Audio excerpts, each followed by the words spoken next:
Hi, and welcome to the Intentional Living Project. I am so excited to have Mei Vox with us today, who was up and over 300 pounds by the age of 26.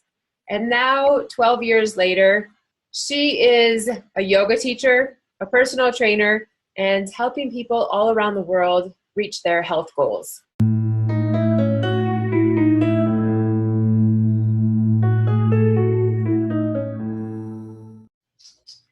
Now, I told you all last month that we were making a shift here, that we wanted to shift from just collecting more research and more knowledge and really wanting to highlight stories of inspiration. Now, of course, having really great high quality information is still important to us. And we want to bring that to you through personal journeys and, like I said, stories of inspiration.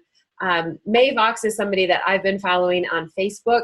Her story has been inspirational to me and the messages that she puts out there now, mostly about how we can really just tackle health, that we can really embrace it and take it on, make it ours. But then recently she had a post about bullies and victims and had an interesting perspective that became slightly controversial. And after many responses to her, she followed up with another post. And after watching this exchange, I knew I had to get her on the Intentional Living Project so we could hear this story. So welcome, Mai. Thank you so much for joining us. Thank you, Elena. Great to be here. So Mai, just to get started, like I mentioned, you have this story of weight gain and weight loss, which is just fascinating, to get to see you now. You're out doing these amazing hiking adventures and motivating other people. Can you tell us a little bit about your story? How is it that somebody that, was vibrant and healthy and petite became someone that was over 300 pounds?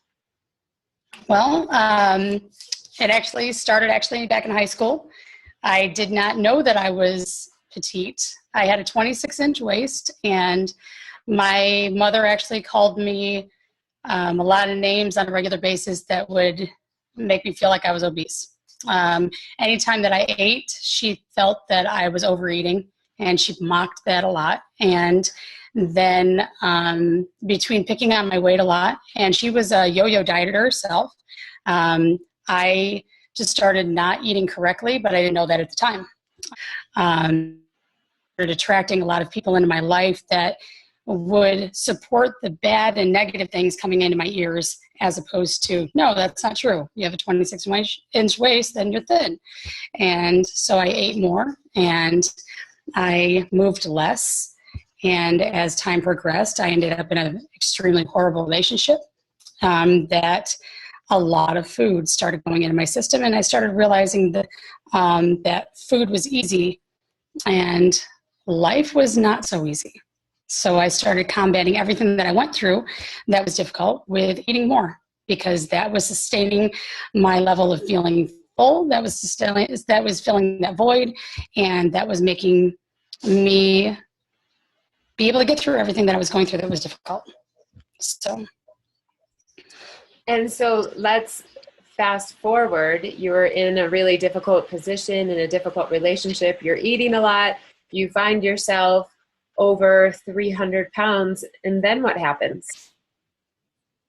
Well, it was very, very frustrating for me, because I actually went to the doctor for a sinus infection. Over that, I want to say 8 years after high school, I'd gone in and out of the doctor's office, but I always went looking for diet advice. And they said, I was like, oh, I want to try Atkins, or, oh, I want to try, this, or I saw this in a magazine, or my mom's trying this, or my sisters are trying this. And, every new thing that came out on Oprah.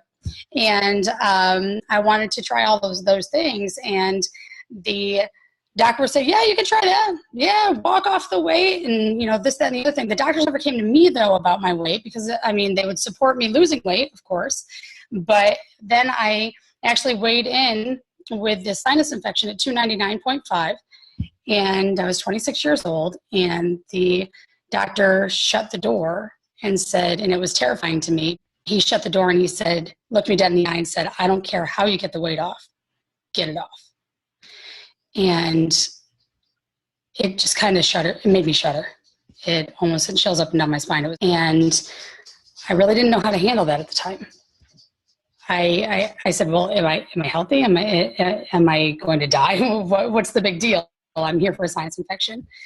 And he said, well, all of your tests say that you're fine, and all your tests say that you're healthy. I said, then what's the problem if I'm healthy? He said, because you're significantly overweight, you're morbidly obese. Something's got to give. And he said, you're 26 years old. You're going to be 27 soon. You're probably going to have a stroke before you're 30. And I said, okay, that's great. I'll take my prescription for my antibiotics, go home and fix my sinus infection now. And on the way home, a pint of Ben & Jerry's ice cream, probably Cherry Garcia, if I remember correctly. And I went home and I sat down on the couch and I started eating it.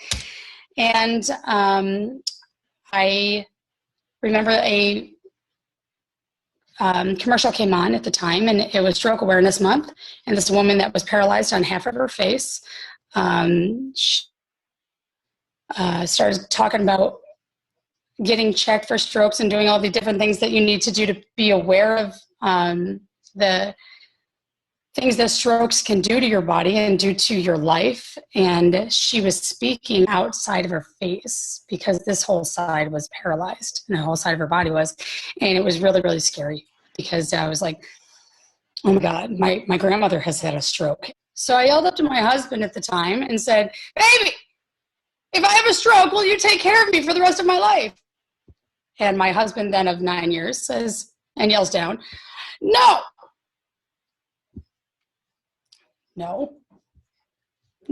put you in a home. And I suddenly realized that the ice cream didn't taste so good anymore.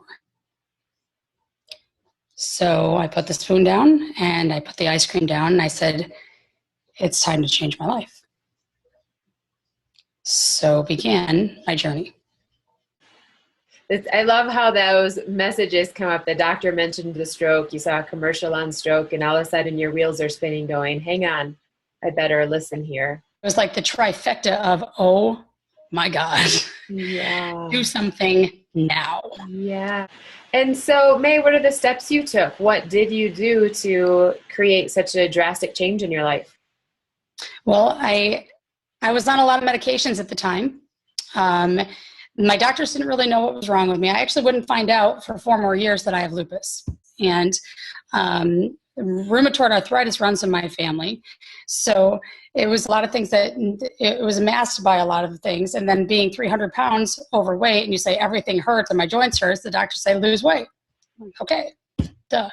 And then with all of the extra weight on my body, and I say, anything that is neurological doesn't work. They say, yeah, you got a lot of weight on your bones and on your joints and on your muscles, and you got to get the weight off, or you've probably got pinched nerves.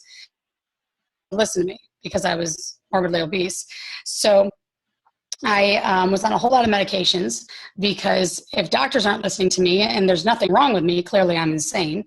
So if I'm going to doctors being treated for depression, I'm being treated for things that are called somatoform disorder, which means you are making things up in your head to say that you're sick when you're not really sick. Your mind thinks you're sick. And so we're going to give you a whole bunch of pills so you don't think you're sick anymore. And I said to the doctors, here's the deal. I don't care if I'm sick or not. I just want to get off these medicines. And they say, but you're insane. And I said, I don't care if I'm insane. I don't want to have a stroke and be insane. So let's get me off the medicine. And it was well known throughout my medical history that I never wanted children. It was never a desire of mine growing up. It was never a desire of mine as an adult. And I said, well, what if I were to get pregnant? Because I knew the medications I was on that they were treating me with, you can't be on while pregnant. And they said, but you don't want kids. I said, well, I've decided I'm going to go home and get pregnant. And of course, I knew what would happen, and that's what did. And they had to take me off all of the medicines that they had put me on. So they slowly took me off the medicines, slowly weaned me down over the course of 3 months. That was the first big step. And all of a sudden, I wasn't starving all the time anymore. And that was one of the first big steps. And at the same time, as the starvation started to go down, the fog started to lift. Fog started to lift. I started to see that my life was extremely worse than I thought it was. And where I thought, oh, that's the depression, And it's just horrible. As that fog lifted even more, I started to say, oh no, it's just really horrible. I got to go, and I got to go now. So everything in my surroundings, everything in my environment, it was bad. And it was really bad. And I was realizing I need to eat again. And I wanted to eat whole pizzas at a time. And I wanted to eat entire gallons of ice cream at a time, even though I wasn't hungry. And I knew I wasn't hungry. It was just because that was my new coping mechanism over 10 years. And I had to go, and I had to go right then. So I left. My back, literally. I left about the 5-month mark. And I said, I'm going to go out and I'm going to go dancing with my girlfriends. And he said, but you're an alcoholic. You can't go out. I said, I've never been drunk in my life. What are you talking about? And he said, yes, you have. And I said, when? And he didn't realize that it didn't work anymore. He couldn't control me anymore. And I never went back. And 170 pounds I gained in that 10 years. And it started to fall off like rain. So I took advantage of the fact that he was gone and I was gone. And he wasn't feeding me with all of that horrible stuff that I was so used to hearing growing up. And I was so used to accepting. I didn't want to be a 7 from the first chin up anymore. I wanted to be a 9 all the way around. And I was going to stop at nothing to say, if I can lose 150 pounds, I will weigh 150 pounds. That would be healthy. And if I can do it, I'm going to do it without surgery. I'm going to do it in the gym. I'm going to do it right. And then I'm going to tell the world how it's done. And the next 10 years of my life was an absolute living hell trying to figure out how to do that without having surgery. And now I can sit there and say, actually, it's all right here, and it's kind of simple, and it's really not that hard, but nobody ever believes it's possible. And I'm here to say, no, it's possible, and it works, and I did it. And you don't need surgery. You got to get it right here, and you got to get it right here. And what does that mean? Getting the head straight, getting the heart straight when it comes to achieving a goal like that. If your head's not in it and your heart's not in it, think about anything. Do you want to make a meatloaf right now in the middle of the summer? No, nobody does. Nobody wants to sit over a stove and bake or cook a meatloaf. And why? Because it's hot. Is your heart in it? No. If it's your mind in it, why would you do that? It doesn't even seem logical. If we even push through it and make that happen, whether or not we liked it, are we going to turn around and do it again tomorrow? No, because our mind's not in it and our heart's not in it. So how did you get your heart and your mind day after day into the weight loss journey that you embarked on? For me, it was unusual, and I don't recommend it for anybody unless they were in a similar situation to me. I had a husband who was very, very, very mean and not supportive about losing weight. He didn't want looking like I do now. And then the people that were around me in my immediate family were the same way. And when I started losing so much weight that my own mother and accusing me of starving myself. And then my father actually accused me of being a cocaine addict, because how else would that be possible to lose 100 pounds in a year? I must be doing drugs. Unfortunately for me, that meant I had to cut out my father and my mother and my sisters and my husband. And that's sometimes the terrifying, most horrible thing anyone can imagine. But I'm alive. I'm not paralyzed on half my body. I didn't have a surgery that I actually know people have died from. Because when you die from those weight loss surgeries, I don't like those odds. I'm still here. I don't have family or that husband anymore. And I'm better because of it. You have to cut out what's tearing you down. No matter what it is. If you're blood related to someone doesn't mean you have to put up with their crap when they tear you down, especially when it's going to hurt your heart, your mind, your brain, and your body. Well, May, thank you for sharing some of your journey with us. I want to shift gears just a little bit and have you share just a little bit of your perspective. And I know that it relates. I know that your story of weight gain and weight loss has a lot to do with bullies in your own life. So will you just share your perspective on bullies and victims and maybe how we're addressing that in maybe a backwards fashion these days? Yes, absolutely.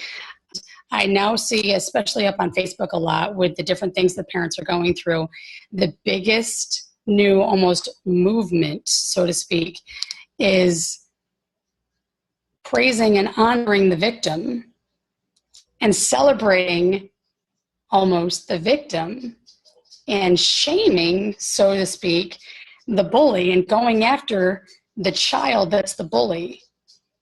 And if you take a child 5 or 6 or 8 years old and tell them, oh, no, you were getting bullied, we're going to coddle you right now, and we're not going to teach you how to defend yourself. And that doesn't mean you have to teach a child to punch somebody in the nose, but how to defend themselves, deal with it, and deal with it with honor and strength, and let them come out of this stronger and taller. How are they going to be ready for life? My checking account alone can be a bully. My alarm clock can be a bully. Medical bills can be a bully. And so can your boss. So can a person that's competing with you for the same job at your occupation. So can your neighbor when your tree branches are going over their fence.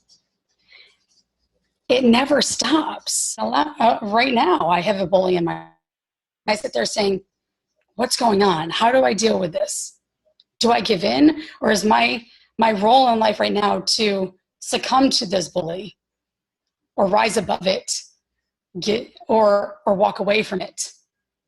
I want to make sure I'm understanding what you're saying. When you're talking about almost celebrating and honoring the victim, so to speak, it sounds like you're talking about this, sending a message to the child or the person that's been bullied that they're weak, that they can't handle it, that they can't address it face on, and so we'll do something else just to try to fix the situation or make it better. Okay. Will you tell us about breathing and how that has become a tool you think could really benefit the bullied?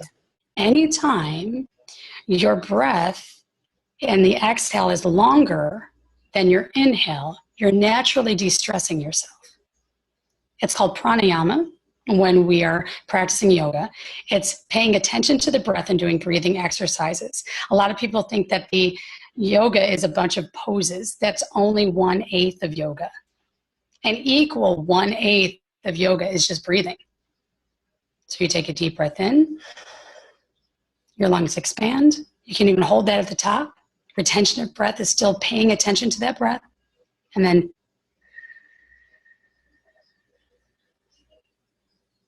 slowly letting that out. The hardest thing I ever had to learn was having somebody look me in the face and teach me how to breathe. The more you practice this, just like your fingertips, your brain cells rejuvenate. And the more your brain cells rejuvenate, it's neuroscience and it's amazing. Over time, all of a sudden, 6, 8 months later, maybe even a year later, you're just calm almost all the time. And you have a brand new brain that you've built that is calm. And so when all of a sudden life is flipping out on you and your boss is yelling at you, or that child at school is yelling at you, or that bully of life is throwing life in your face saying, you can't handle this, you can say, yeah, I can. I got this. And you'll be okay. Because you can breathe through anything. So in that calmness, there's a sense of clarity and a sense of personal power. Absolutely. A lot of people don't realize when your heart rate raises above 100, the cognitive part of your brain shuts down begins to shut down. That's where all of your understanding is. And that's even understanding yourself. If you can't understand who you are in that moment, if you can't understand what's going on in that moment, and your heart rate is racing out of control, how are you going to understand how to deal with the whole situation? You're not going to be at your best. So if you've got fear going through your body, if you've got rage going through your body, if you've got all of these horrible things going through your system because you're being picked on, or you're just upset in general, and that's boom, boom, boom, boom, boom, boom, boom, and you don't know to breathe, it's just going to get worse. But if you can take that deep breath in, exhale. You can even watch it on a heart rate monitor. I show all my clients all the time. I'm like, grab onto the heart rate monitor, watch, breathe in, slowly breathe it out, or even keeping it in through the nose and out through the nose, slowing it right down. There's a million different exercises out there you can do with your breath, but in through the nose, blow out the candle. As long as that exhale is longer than the inhale, you can watch your heart rate drop. It's a beautiful and incredible thing. And as long as you can keep that under 100, you have so much more control over everything you understand. And if you can have that clarity, because you're controlling how much you can understand by controlling your heart rate and controlling your breath, you're that much more ahead of the game at all times. May, thanks for joining us. Everybody else, if you're on YouTube, go to intentionallivingproject.com. Tips from the experts. You'll see May's video as well as some of her before and after pictures, her GoFundMe link. And then we're also going to post those articles I had mentioned that she posted on Facebook, just so you can read a little bit more of her perspective on this whole bullying victim and breathing thing. Thanks again, everybody. Bye.